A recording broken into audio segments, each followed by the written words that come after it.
जैसे को तैसा।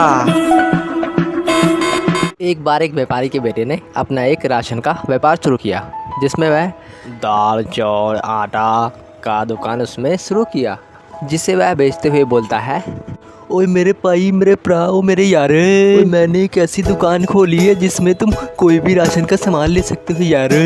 ओ आओ आओ आओ और राशन खरीद के जाओ यार। और धंधे को अच्छे से ना चलाने के कारण, इसमें लापरवाही करने के कारण यह असफल रहा, और जिसके कारण उसका सारा पैसा डूब गया।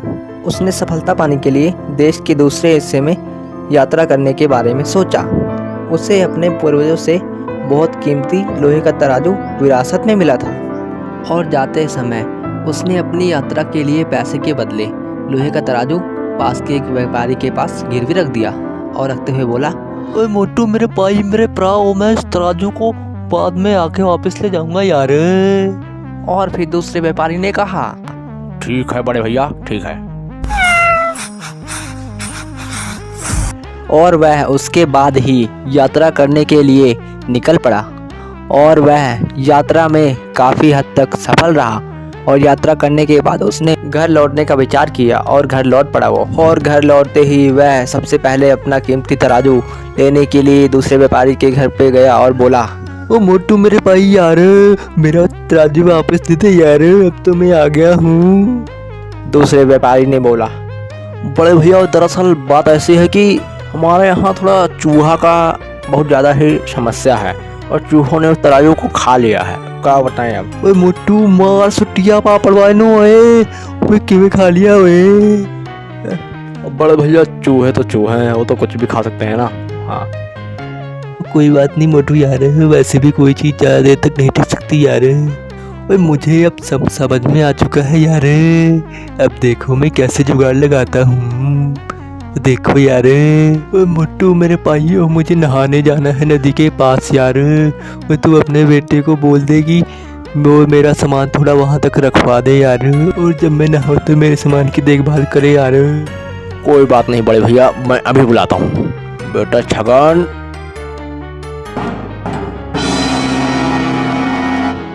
जी पिताश्री बोलिए। सुनो छगन, तुम्हें इनके साथ जाना है, ये तुम्हारे चाचा जी हैं, और इनका सामान साथ लेके जाना है, और जब ये नहाए तो इनका सामान का ध्यान रखना है।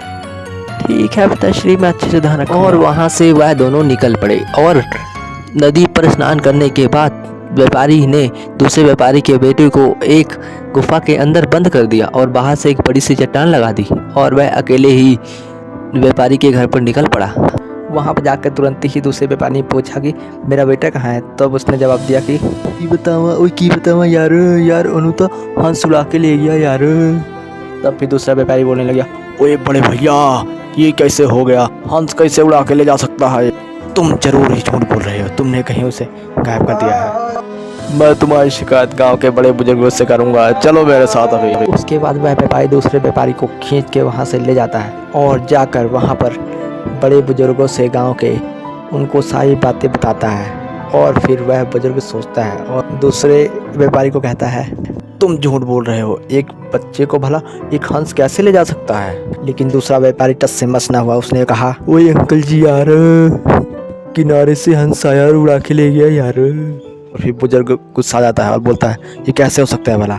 तो फिर दूसरा व्यापारी बोलता है, ओए अंकल जी, ओए वो जिस शहर में चूहे तराजू खा सकते हैं लोहे का, उस शहर में हंस क्यों नहीं उड़ा के ले जा सकता है यार। और उसके बाद फिर उस आदमी ने सारी बात बताई, और बुजुर्ग ने फिर कहा, तुम इसे इसका तराजू लौटा दो और अपना बेटा जाके ले लो वहाँ से। और दोनों ने ऐसा ही किया।